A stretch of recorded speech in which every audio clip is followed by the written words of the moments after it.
welcome or welcome back again to my YouTube channel. So, sa mga bago po, I am DS Cipre. I am running a small printing business here in the Philippines. And I'm also doing arts and crafts. So, sobrang tagal po bago tayo makapag-upload ulit. And sobrang maraming nangyari these past few months, like nagbagyo. And hindi na po talaga ako nakaka-edit dahil may mga projects din na ginagawa. And ayun, tapos gaya ng sabi ko, nagbabaha this past few months, and ang hirap talaga pag sobrang baha. Inabot din dito sa shop. So sana matapos ko to edit ito, dahil itong intro ko na to is siguro pang 5 intro ko na. So ano, dahil di ko talaga ma-edit yung mga clips na kinuha ko. So, bye. So, anyway, ayan. And, pakikita ko na lang sa inyo ano nangyari this past few months. Sana ma-enjoy nyo yung video na to.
Nakuha na ng pagdidikit. Diyos me, nagloko ang camera. Umulan na nga guys, hindi ko na nadikit yung iba. Ayan, so ayan, baha sa amin na naman. Ganyan lagi pag high tide. Ayan, buti itong shop hindi na inaabot, kasi ito nga ang pinataasan ko dahil syempre mas importante ito. Bagyo ngayon sa Pinas.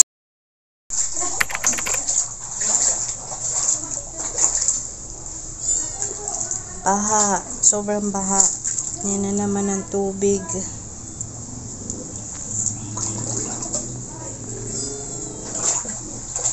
Baha tayo. Taas kaysa kahapon. Ako, ano ba yan?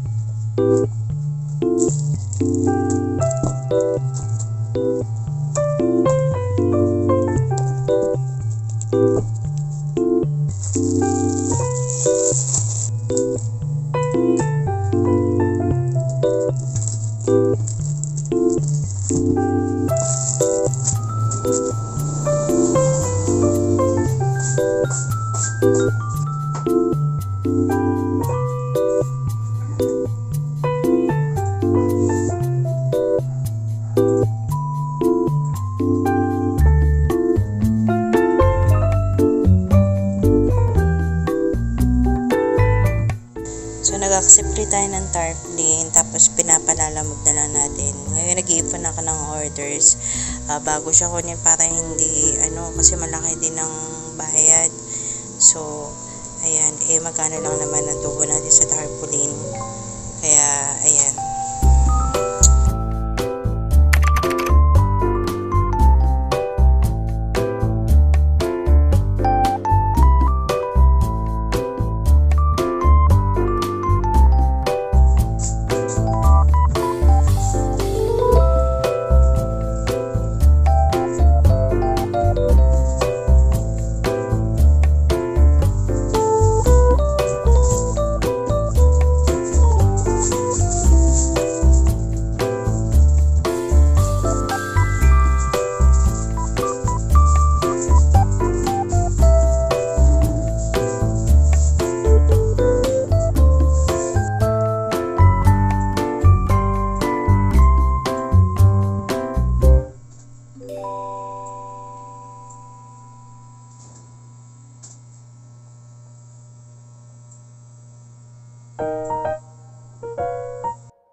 Good evening guys.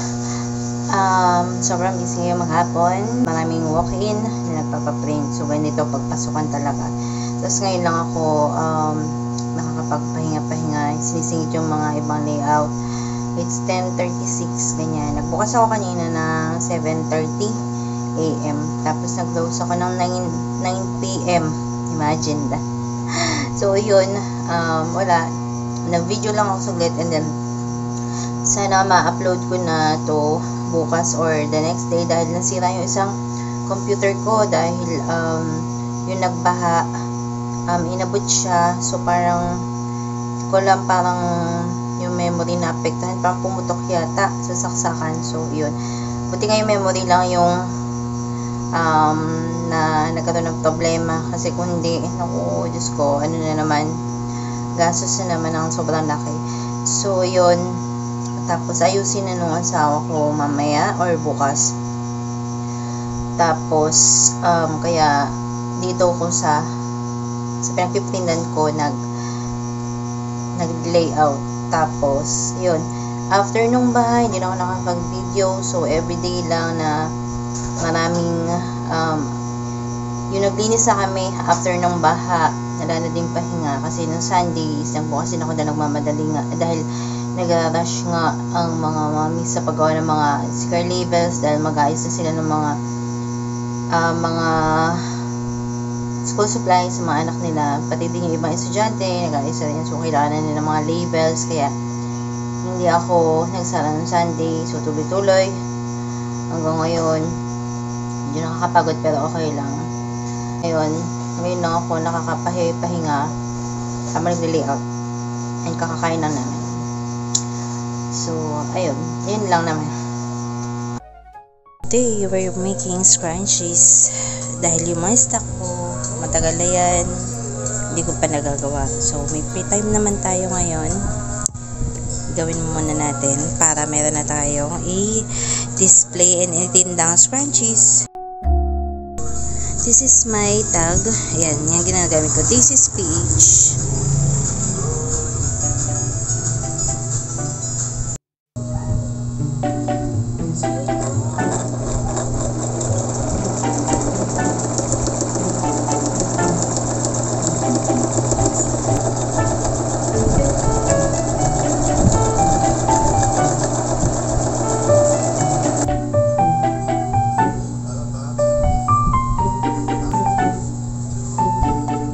Mas maganda, mas maiksi. Kasi pag ano siya.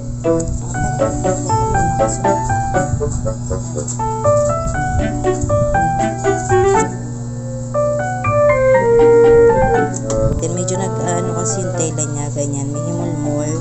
Dahil siguro sa, yun nga, kayo sa tela niya. Pero, tingnan ko kung paano yung gawin ko para matanggal yung mga ganyan or mabawasan. Kasi, maganda kasi. Ganda niya.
So, handay ko na nagawa ang scrunchies. Guys, ito yung tinahi kong wristlet. Ayan, ano siya, sa sublimation na lanyard yan. Mahaba. Wala akong malaking plancha, kaya hindi ako makapagawa ng lanyard yun sa ID. Pero sabi nila, pwede naman daw half-half. Pero, kasi baka mamaya hindi maganda yung halabasan eh. Pero ito pala yung mga nagawa ko. Matagal ko na itong ginawa. Dapat ibibenta ko din to sa yung nagbasar kami, kaso hindi ko na siya naasikaso dahil nga nagmamadali kami that time. So ilan lang yung mga nadala ko. Ngayon ito kasi mga hindi pa siya tahi. So itong iba tatahiin ko ngayon para ibenta dito sa shop. Ayan. So, yung iba tatastasin ko ulit kasi yung iba hindi maganda yung pinakatahi niya kasi iba pa yung gamit kong panahin nun eh, hindi pa heavy duty. So, ngayon, yung iba tatastasin ko para maganda yung kalabasan. Kasi dapat dyan yung parang ano siya, pambutas, tsaka parang basta yun, ganun. Kaso wala pa ako nun. And pwede naman yung ganito kasi yung tinatahi. Kaya okay lang yan. Pero dapat maganda. Ito, hindi pa ganong kaayos. Tapos, mousepad. So, yung mousepad, ayan, may mga stock ako. So, sayang naman. Nagtira ako ng mga ilang piraso para kung may magpa-personalize. So, ito, gagawan ko siya ng design para ibenta din kasi naubos na yung iba kong mousepad.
So, unahin natin yung coaster.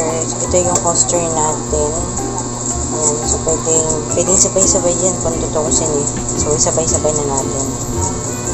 So, ito na yung 4 na coaster. 4 lang kasi yung available ko. Hindi ko na gano'n dinayan yung thermal tape kasi once naman na, medyo malaki naman siya dun sa pinakabilog. And once naman na napatungan na siya ng teflon, so lalapat na siya. Kaya yun, isa din yun sa reason ko kung bakit yung teflon is hindi ko dinidikit sa mismong plancha. Temperature natin laging ganon, 210 by 40. Minsan kasi iba-iba yung temperature ng ibang mga nag-difference eh. Pero ako yun ang temperature ko sa sublimation.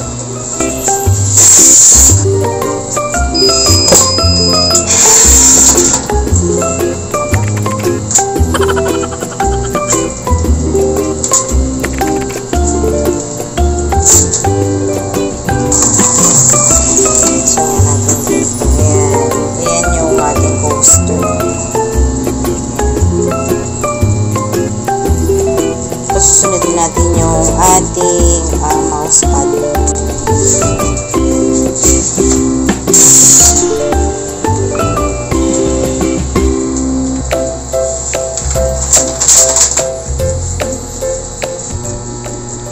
Yan, ganyan kahit paano meron siyang lagpas para hindi siya magkaroon ng puti. Tapos tsaka siya ito thermal tape dito. Ayan.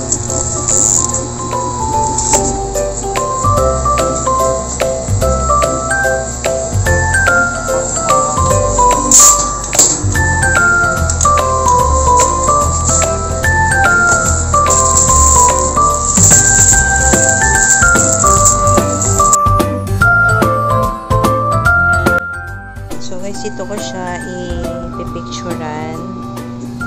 Ito naman yung backdrop niya. Puro tayo mga ganito. Ito, pinipicturean ko na sila lahat. Tapos na sila. Ayan. Ayan yung mga nagawa natin. Post ko siya sa page namin. This is PH.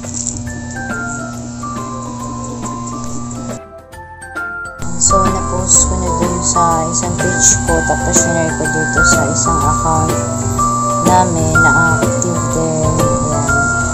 Yan na yung mga ginawa nating sublimation coaster, mousepad, wristlet. Ayan. Ito yung wristlet. Tapos ito yung scrunchies dati. Pinost ko na rin yan. And then yung button pins. Tapos, di-display ko na rin siya doon. Diyan. Para online or walk-in na customer yan. Merong makakabili. Naman, dyan pa talaga siya may sa pang backdrop ko na. Wait. Hi! Picasso ang kanyang pangalan. Picasso!